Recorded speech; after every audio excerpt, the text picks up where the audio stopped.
Hi അസ്സാം വലൈക്കും. Welcome to easy recipes.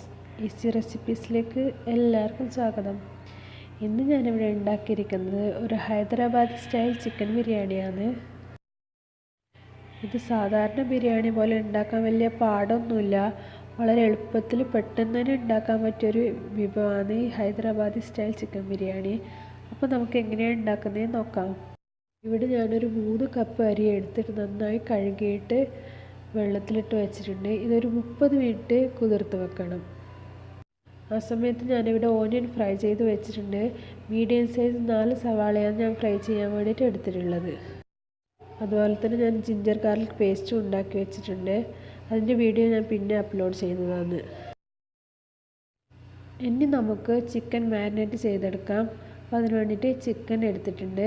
ഇനി ഇതിലേക്ക് ഞാൻ ഫ്രൈ ചെയ്ത് വെച്ച ഓണിയൻ്റെ 1/4 ഭാഗം ഒന്ന് ക്രഷ് ചെയ്ത് വെച്ചിട്ടുണ്ട്. അപ്പോൾ ക്രഷ് ചെയ്ത ഓണിയൻ ചേർത്ത് കൊടുക്കാം. ഇനി ഇതിലേക്ക് 1 ടേബിൾ സ്പൂൺ ഓയിൽ ചേർത്ത് കൊടുക്കാം. ഞാൻ ഓണിയൻ ഫ്രൈ ചെയ്ത ഓയിലാണ് ഇവിടെ ചേർത്ത് കൊടുത്തിട്ടുള്ളത്. ഇതിലേക്ക് പച്ചമുളക് 7 എണ്ണം എടുത്തിട്ടുണ്ട് ഞാൻ. പിന്നെ മുളക് പൊടി, മഞ്ഞൾപ്പൊടി, ഗരം മസാല, പെപ്പർ പൗഡർ ഇത്രയും ചേർത്ത് കൊടുക്കുക. ഇതിലേക്ക് ചേർത്ത് കൊടുക്കുന്നത് 1 സ്പൂൺ വിനാഗിരിയാണ്. ഇനി ഇതിലേക്ക് മല്ലിയില, പുതിനയില ഇവയും ചേർത്ത് കൊടുക്കാം.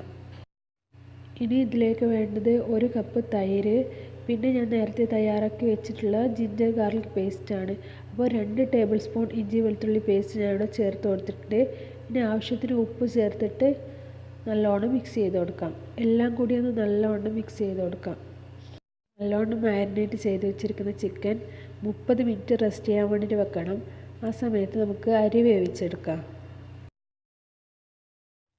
അപ്പോൾ ഞാനിവിടെ അരി എടുത്തതിൻ്റെ 4 ഇരട്ടി വെള്ളം വെച്ചിട്ടുണ്ട്. ഇനി ഈ വെള്ളം തിളച്ച് വരുമ്പോൾ ഹോൾ സ്പൈസസ് ചേർത്ത് കൊടുക്കാം.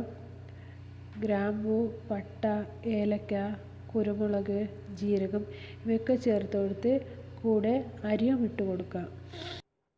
ഇതിലേക്ക് ആവശ്യത്തിന് ഉപ്പ് ചേർത്ത് ഒന്ന് ഇളക്കി കൊടുക്കാം. അതിനുശേഷം ഒരു 1/4 വേവാവുന്നത് വരെ നമുക്ക് മൂടി വെച്ച് വേവിക്കാം. അരി 1/4 ഭാഗം വെന്ത് വന്നിട്ടുണ്ട്. ഇനി ഇത് നമുക്കൊരു അരിപ്പയിലേക്ക് ഒഴിച്ച് കൊടുക്കാം. അരി ഊറ്റിയെടുത്തിട്ടുണ്ട്. ഇനി ദം പ്രോസസ്സാണ്. ദം ഇടാനുള്ള പാത്രം അടുപ്പത്ത് വെച്ചിട്ട് അതിലേക്ക് 2 സ്പൂൺ നെയ്യോ ഓയിലോ ഒഴിച്ച് കൊടുക്കുക. ഇനി ഇതിലേക്ക് ചിക്കൻ വെച്ച് കൊടുക്കാം. ചിക്കൻ വേവിക്കുന്നൊന്നുമില്ല. നമ്മൾ അരമണിക്കൂർ മുമ്പ് മാരിനേറ്റ് ചെയ്ത് വെച്ചിരിക്കുന്ന ചിക്കന് ഡയറക്റ്റായിട്ട് വെച്ച് കൊടുക്കുകയാണ് ചെയ്യുന്നത്. ചിക്കൻ മുഴുവനായി നിരത്തി കൊടുക്കുക. ഇനി ഇതിൻ്റെ മേലേക്ക് നമ്മൾ നേരത്തെ 1/4 ഭാഗം വേവിച്ചെടുത്ത ചോറ് പകുതി ഭാഗം ആദ്യം ഇട്ട് കൊടുക്കുക. ഇനി ഇതിൻ്റെ മേലേക്ക് നമുക്ക് അരിഞ്ഞു വെച്ചിരിക്കുന്ന മല്ലിയിലയും പുതിനയിലയും ഇട്ട് കൊടുക്കുക. പിന്നെ ഫ്രൈഡ് ഓനിയൻ ഇട്ട് കൊടുക്കുക. പിന്നെ 2 ടേബിൾ സ്പൂൺ നെയ്യ് ഒഴിച്ച് കൊടുക്കുക. കുറച്ച് ഗരം മസാല പൊടി ഇട്ട് കൊടുക്കുക. പിന്നെ 1 ടേബിൾ സ്പൂൺ ഓനിയൻ ഫ്രൈ ചെയ്ത ഓയിലും കൂടി ചേർത്ത് കൊടുക്കാം. നമുക്ക് ഇതിൻ്റെ മേലെ ബാക്കി ഭാഗം ചോറ് കൂടി ഇട്ട് കൊടുക്കാം. ചോറ് മുഴുവനായിട്ട് ഇട്ട് കൊടുത്ത ശേഷം നമുക്ക് ആദ്യത്തെ പ്രോസസ്സ് തന്നെ റിപ്പീറ്റ് ചെയ്യാം. എല്ലാം കൂടി ഇട്ട് കൊടുത്ത ശേഷം ഇനി ഇതൊരു 45 മിനിറ്റ് നമുക്ക് ദമ്മിട്ട് വെക്കേണ്ടതാണ്. ഇത് മൂടി വെച്ചിട്ട് ആദ്യത്തെ 15 മിനിറ്റ് മീഡിയം തീയിൽ വെക്കുക. അത് കഴിഞ്ഞ് 30 മിനിറ്റ് ചെറിയ തീയിൽ വെച്ചിട്ട് വേവിച്ചെടുക്കാം. 45 മിനിറ്റ് ആയിട്ടുണ്ട്. ഇനി നമുക്കിത് തുറന്ന് നോക്കാം. ചോറ് നന്നായി വെന്ത് വന്നിട്ടുണ്ട്. അപ്പോൾ നമ്മുടെ Hyderabadi style chicken biryani ready ആയിട്ടുണ്ട്. ഇനി ഇതൊന്ന് മിക്സ് ചെയ്ത് കൊടുക്കട്ടെ. അപ്പോൾ ഞാൻ നല്ലോണം മിക്സ് ചെയ്ത് കൊടുത്തിട്ടുണ്ട്. ഇനി ഇതൊരു സെർവിങ് പ്ലേറ്റിലേക്ക് മാറ്റി കൊടുക്കാം. സെർവിങ് പ്ലേറ്റിലേക്ക് മാറ്റിയതിന് ശേഷം ഫ്രൈഡ് ഓണിയൻ വെച്ചിട്ട് ഒന്ന് ഗാർണിഷ് ചെയ്ത് കൊടുക്കാം.